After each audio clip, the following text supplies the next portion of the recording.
Hello, hello, everyone. Welcome to season 3, episode 12 of the Dateable AF Podcast. Today, our topic is awkward won't kill you, learning to tolerate discomfort. Most of us have had that moment where something gets uncomfortable in a conversation. Maybe you say something and it just doesn't land that well, or maybe you could tell by the look on somebody's face that they're hurt or annoyed by something you said, or I don't know, sometimes the energy in the room just shifts sometimes.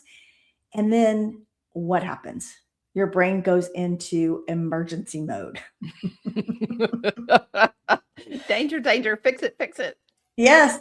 Yeah. And it's funny because this, like, tolerating discomfort comes up a lot in the therapy room.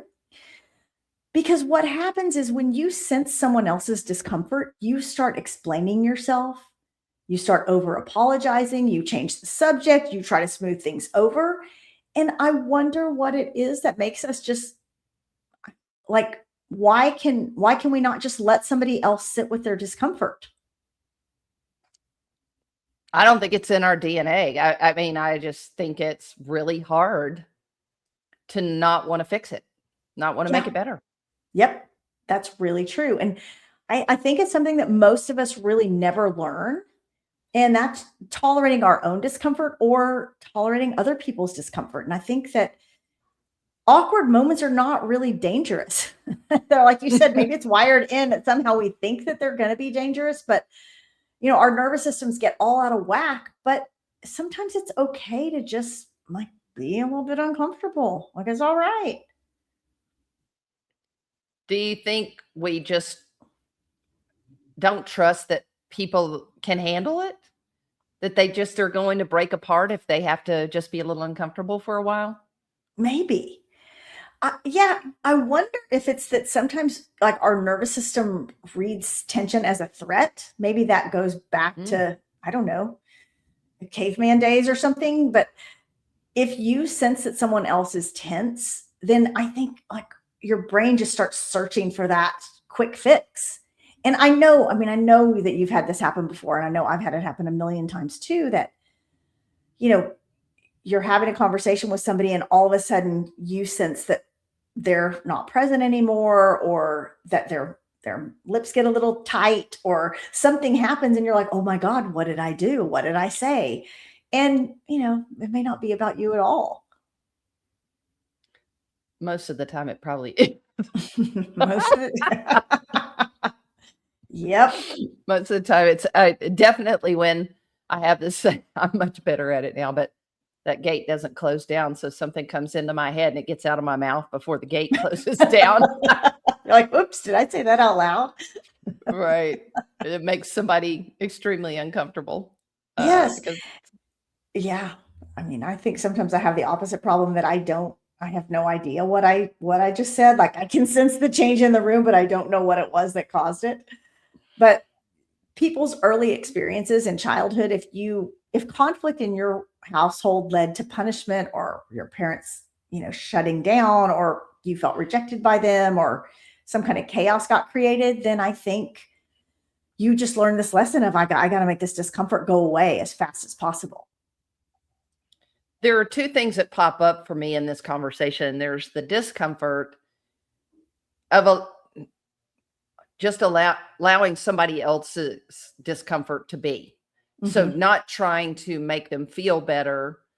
But it could be because of something you say, or it could just be because they're coming to you and they're feeling uncomfortable and they're trying to talk to you about it, and you want to fix it, right? You want to take their discomfort away. Mm-hmm.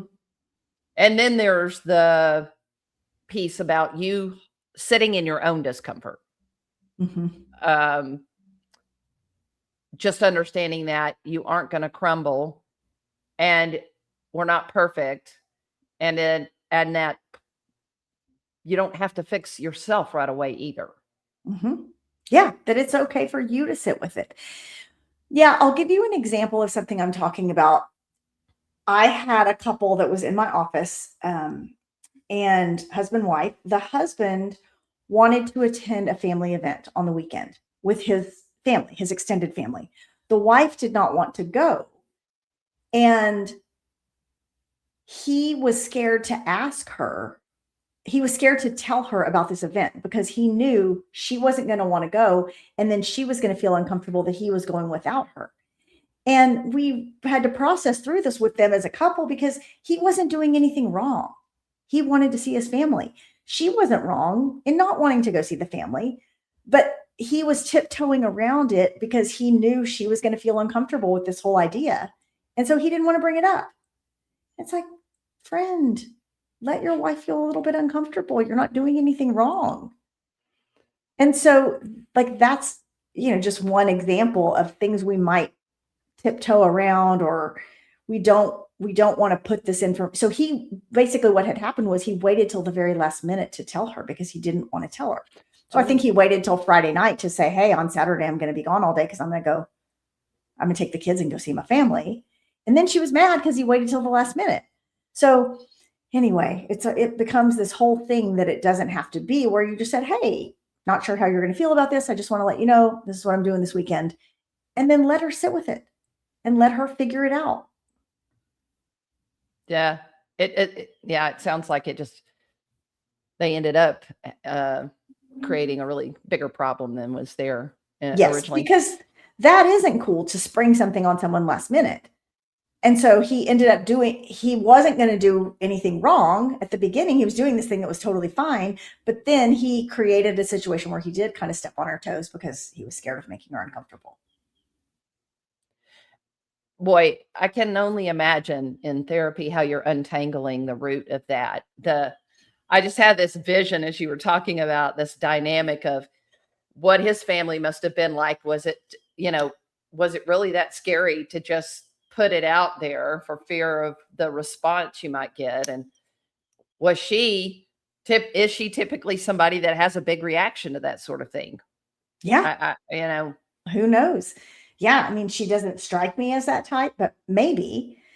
And, on a similar note, I was talking to someone in my life who's going through a separation, potential divorce, who said, I just said no to all these things over the years that I've been in this relationship because I didn't want the headache of it. It was easier to just say no to things and stay home than to face the consequences of my partner being mad at me when I went out and did things. And I have a feeling that a lot of people in relationships have some version of this going on. Guarantee you they do. And if you're doing that, we've touched on this just a smidgen on episode or two, where you really have to find that balance between saying yes to things that you don't really mind doing, but that you also say no to the things that really matter to you when you need to say no, or the resentment is going to build up, and yes, inevitably it may take a year, it may take 5 years, and here they are. I don't know how long they've been married, but here they are talking about that. Yep, absolutely. And I think that there's a lot of regret there's a lot of regret on that person's part that he spent all these years saying no to things that he really wanted to do just for the sake of keeping the peace and not wanting to have that awkward moment. So there is, apparently my dog really wants to be a part of our podcast. And she thinks it's my pen snapping, but it's not. Exactly. What the heck's going on with Navi? I would guess that we're getting some kind of delivery that she's needing to protect us from. Okay. So you just have to bear with me on that. Well, there is this dance that we do to avoid awkwardness. I think when discomfort shows up, people start doing this thing where we over-explain things, we over-apologize, we try to make jokes to lighten the moment, we change the subject, we rush to reassure the other person. And so in that example that I gave you a little while ago about the guy who wanted to go do something with his family, he is explaining, no, my aunt and uncle are going to be in from out of town. And, I'm really sorry that I didn't tell you before, but they really want to see me. And so he's going through all these gyrations to prevent his wife from feeling uncomfortable. And he's trying to reassure her and do all these things instead of just announcing this is what he wants to do and letting her sit in that for a minute. Well, I have a question for you, Dr. Kyle, in this respect.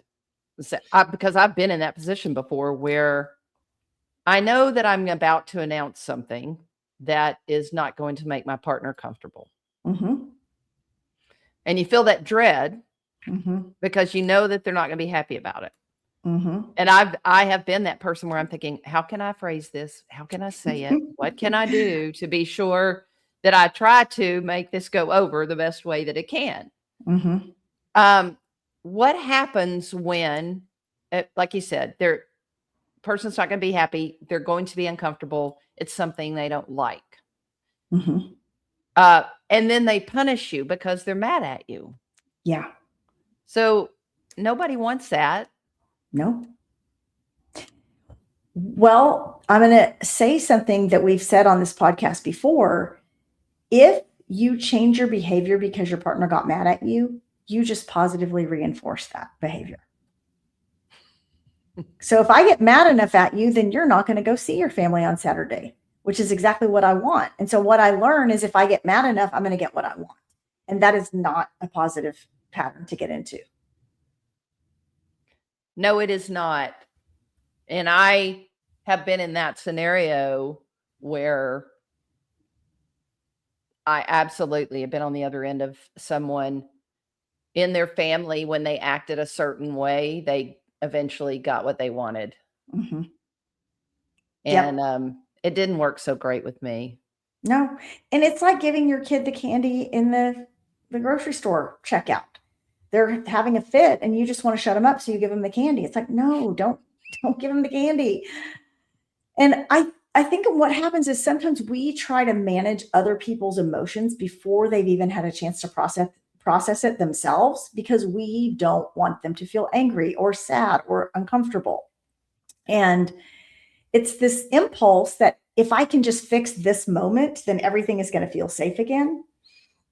But I'm going to tell you that what that moment really needs in all likelihood is space, not fixing. So give your person space to feel their feelings and then come back and talk about it. When you are talking about that, it helps me realize that you're also interfering with the responsibility they have to themselves to re-regulate themselves around it. And that if I jump in because I'm trying to cut off what I see coming and smooth the corners, then they have not been held responsible for working through it themselves. Yeah. Yes, I think that's very true. And maybe they never get to the root of why they felt uncomfortable. Like you took away a learning opportunity from them if you tried too soon to relieve them of that discomfort. I think. Yeah, it's not unlike you think about when you're raising kids, that and I've seen parents of all types in this, but that part of, in just my opinion, and part of our job as parents, it's to allow your kid to skin their knee, to see their own blood, to fail at something without you jumping in to fix it.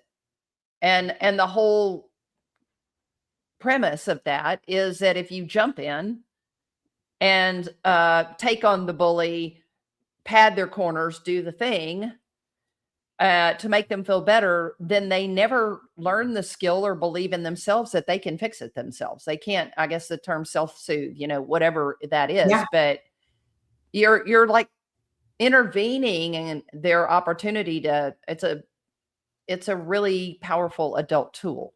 Mm-hmm. Oh, you just brought up such a good point that we didn't even really talk about with regard to this podcast, but parenting is such a big way that this dynamic shows up. And the term for it is actually called snowplow parenting.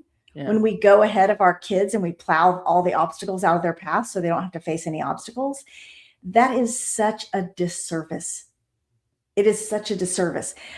This shows up. I have probably 5 sets of parents that I have worked with recently who have dealt with this issue of their kids coming in the bed with the parents when they get scared at night. I think this is doing your kids a huge disservice because they are never going to learn to self-soothe. And I don't think it's like you lock them in their room or you don't show compassion for them. It's not that, but it is saying, you've got this, buddy. Like, let me take you back in your bed and let me, let's give you some tools for what happens if you wake up in the night and you can't go back to sleep. Letting them, and I might get some blowback on this one, but, letting the kid come into your bed, I believe is doing the kid a disservice. You're not teaching them how to soothe themselves. You're snowplow parenting, moving that obstacle of nighttime wake ups or fear out of their path.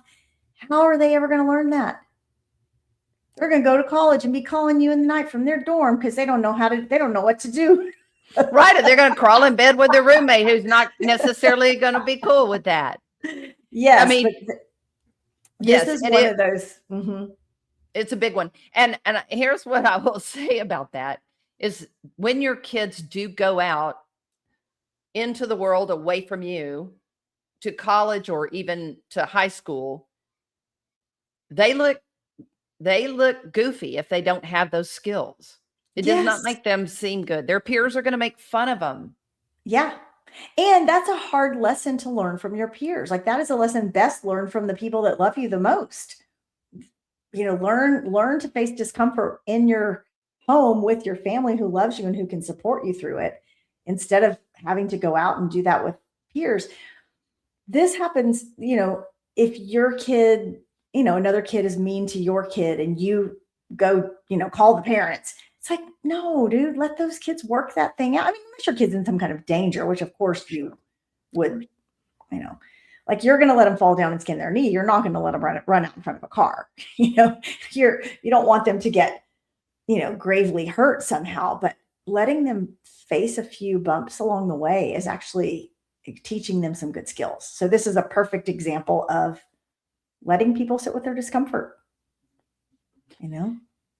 This reminds me of if our audience has any doubt about what we're saying, I would challenge you to reflect back on any situation you've been in where you have watched a toddler and parents, where it's toddling around, not really verbal. They fall down, they hit something, they hit their head, they fall down on their knees when they're trying to learn to walk. What do? They immediately look at you to see if they're okay. Yep. They do. It's their instinct. Yep. And those parents, and I have seen it, the parent that goes, "Oh my God, are you okay?" And they're over there dusting them off. That kid is going to cry. Whether they're hurt or not, they're going to cry. What? Yep. 100%. Yep. And if the parent, I have seen parents and absolutely go, "You're okay. You're good. You're good. Just get yourself up. You're good." And that kid will just buck up and move on. Yep. Yep. I mean, I know we're going down a bit of a rabbit trail here, but that is, to me, one of the detriments of modern day parenting is that sentiment that you just described, they're like, "You're okay." I know plenty of parents that would tell you that's invalidating, like you're invalidating your kid's pain. And I wholeheartedly disagree with that. And people are, absolutely free to have their own ideas about it. But I think the kid does look to you. And if you think that fall was a tragedy, then they're going to think it was a tragedy. And if you're like, "Wow, looks like you skinned your knee, buddy," then they're going to respond in kind. It's fine. So, yep. So don't be too quick to relieve people from their own discomfort, because a part of that is how we learn. Let's talk about the cost of avoiding discomfort. What happens when we consistently protect ourselves and people around us from being uncomfortable? Conversation stays superficial. Yep. You're never going to get to the deep stuff without a bit of discomfort. And important issues never get addressed. Yeah. I think it's just sort of like that couple you were talking about. There they were, really that thing magnified. It blew up into something that it never really needed to be. they had to spend time in your office on it, there were probably several other things that were much more worthy of their time and money than that. Yep. Yeah. And people end up not feeling understood because you're never getting to the real issues. You're never getting to the deeper stuff. Mm. And then you end up having less satisfying relationships. You never feel good when you have relationships where you have to tiptoe around people. Yeah, they're just full of pleasantries. Yep. I know people like that. You know, we both do. They're just, everything is rainbows and unicorns. Yep. Toxic positivity. Is that what that's called? Max makes me insane. Yeah. Need some trash. Come on. Yes. And it's so interesting, like watching this happen with couples, especially how people don't want to feel, well, just in general, not even with couples, but people don't want to feel uncomfortable. So they don't ask the hard questions. I will self-disclose that I have gone through somewhat of an existential crisis about my eventual demise. And so I'm constantly sending my kids these articles about like how to deal with aging parents, or how to, here's end of life, policies, or here's what I want for my living will, and things like that. And people freak out about this. They don't want to talk about it with their families. Like I have friends, a lot of my friends have aging parents right now, and they have no idea if their parents want to be cremated, what kind of funeral they want, like what their end of life wishes are, because they're too scared to bring it up. They don't want to make anyone uncomfortable. And it's like, dude, your parents are 90. You better start having that conversation. And this is why do the little ones along the way so that you get comfortable with this. Take on the topics that really, because whether you like it or not, life deals us some hard conversations. Yep. And even if you don't talk about it, they're still going to come up, and you're going to be stuck there with, dealing with it when you don't really know what the other person wants or how they feel about it. And when that's going on, I'm just going to say, you and Joe just went through an entire, what are you going on year 2 of managing the fallout of somebody who didn't have those conversations. Right. And that has caused all sorts of discomfort that could have been, think about what would have been alleviated if they had just been able to sit around the table with you and say, hey, you're responsible for this, and this is what I want. This is what I want to do. Right. So yeah, the avoidance of it is never going to make it easier in the long run. It's going to make you have less satisfying relationships. And yeah, we don't have those conversations because we are afraid of disconnecting. We're afraid of alienating someone. But the ironic thing is that effort to avoid the awkwardness often is what makes us disconnected from someone. Yeah. Think about this too, as we're talking about it. I'm thinking about,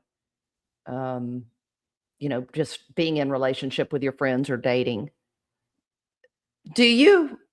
Are you someone that's going to feel uncomfortable if you don't agree about everything? And what are the things that really do matter that you agree upon versus the things that because I think people get uncomfortable simply because you say, you're like, I love CrossFit. I know you do. And I say, I'm an aerobic girl. I really would rather just go run 10 miles than pound the weights. And you'd rather poke out your own eyes and do the running the 10 miles. And does that mean that we're uncomfortable? Yeah, no, of course not. It's like, I can let you like what you like, and I can like what I like. Yes. And does it mean that we are somehow less connected? Absolutely not.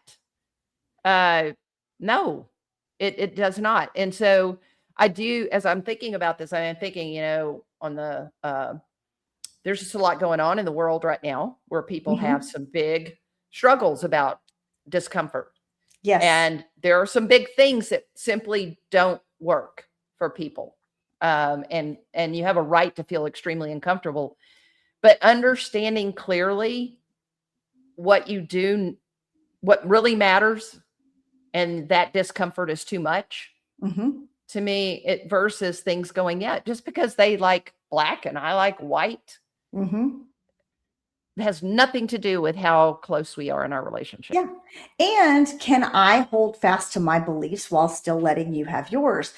I remember to this day a conversation that I had with someone probably 25 years ago. A friend of mine named Dawn Davis, who you know. Oh, yeah. Yeah. Dawn, and this is relevant to the story, and you'll learn why in a moment, but Dawn is a black man, he was married to a black woman. And Don and his wife have 2 sons, and both of their sons are married to white women.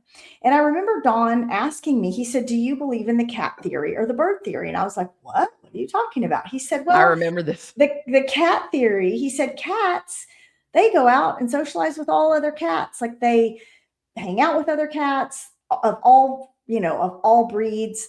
They reproduce with cats of all breeds, and they're fine with that.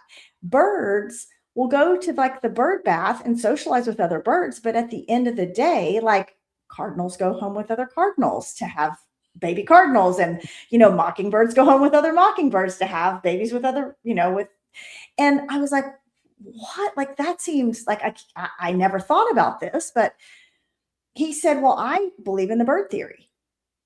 And he was talking about race. He said, "I believe that black people should marry black people and white people should marry white people." And I was kind of stunned by this because this seems like a very antiquated, Dawn's a little older than I am, but it seems like a very antiquated way to feel about things. And I never thought of Dawn as being like a racist guy. And I was like, this seems so bizarre. And I said, "Your sons, like, how can you say this? Because your sons are married to white women." He goes, "Yeah, my sons believe in the cat theory." And the way he said it just struck me. These are people that he loves so dearly that hold a completely different belief than him. He doesn't care. He was like, I believe in the bird theory. That's why I married a black woman. And I will never forget how it struck me that he was so solid and comfortable in his own beliefs, and he felt zero need to impose that belief on anyone else besides himself. He was like, "I believe this for me." It's like saying, "I eat kosher, therefore I will not be eating bacon with you. But go ahead and order your bacon." Like he wasn't trying to impose it on anyone else, which I adore that idea. And I, carried that lesson with me. Yep.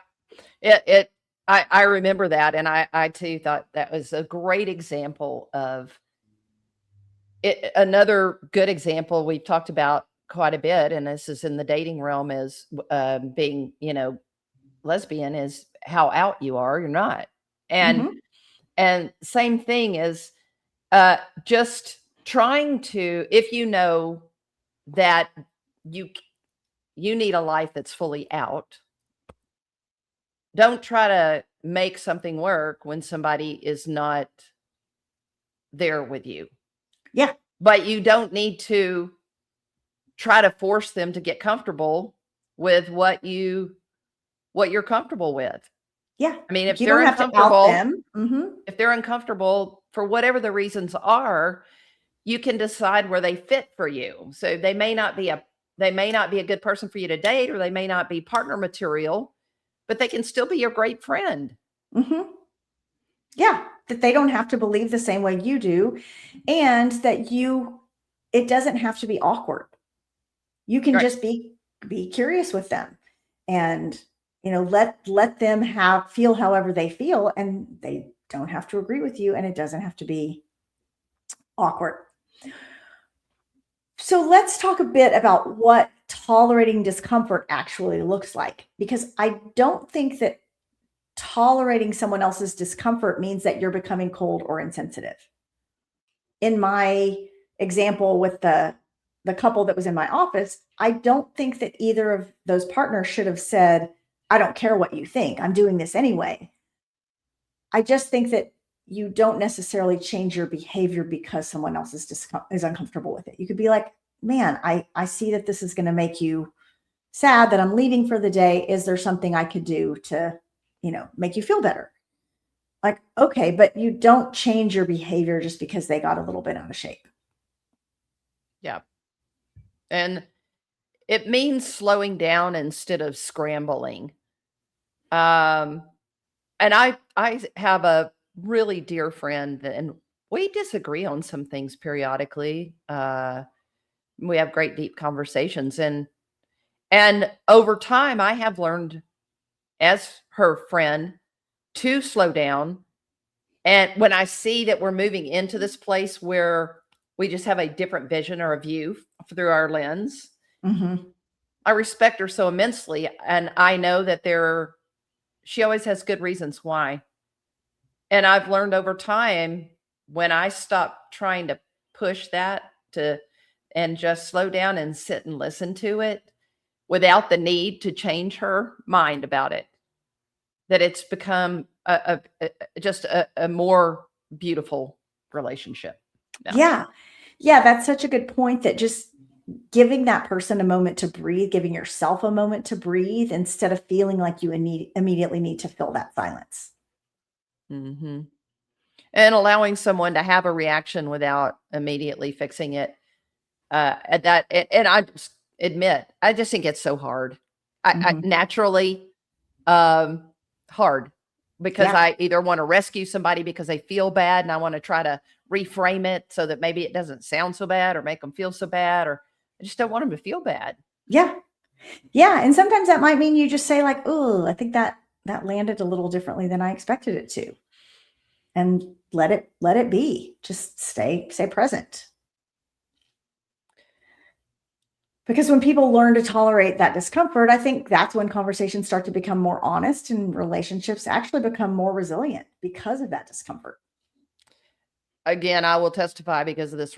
What I was just saying about my relationship with this individual, that relationship just gets deeper all the time, and we absolutely do a dance together that we used to be a little bit messy in periodically of those.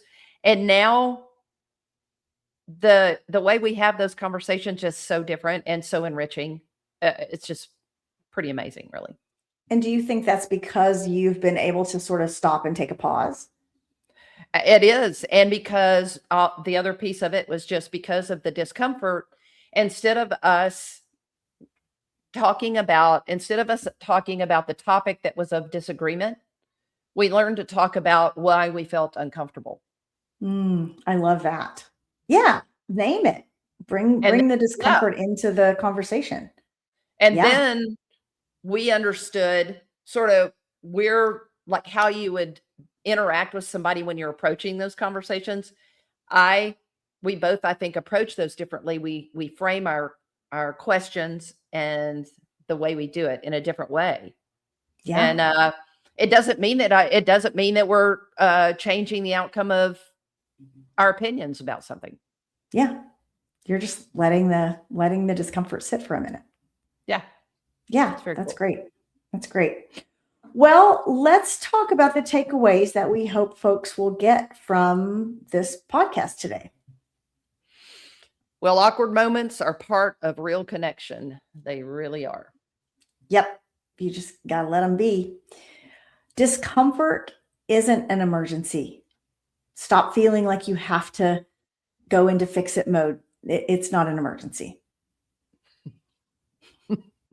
Sometimes the most mature response is simply staying present instead of trying to smooth everything over. I That is such a great rule of thumb in most all conversations. Just stay present, Yep.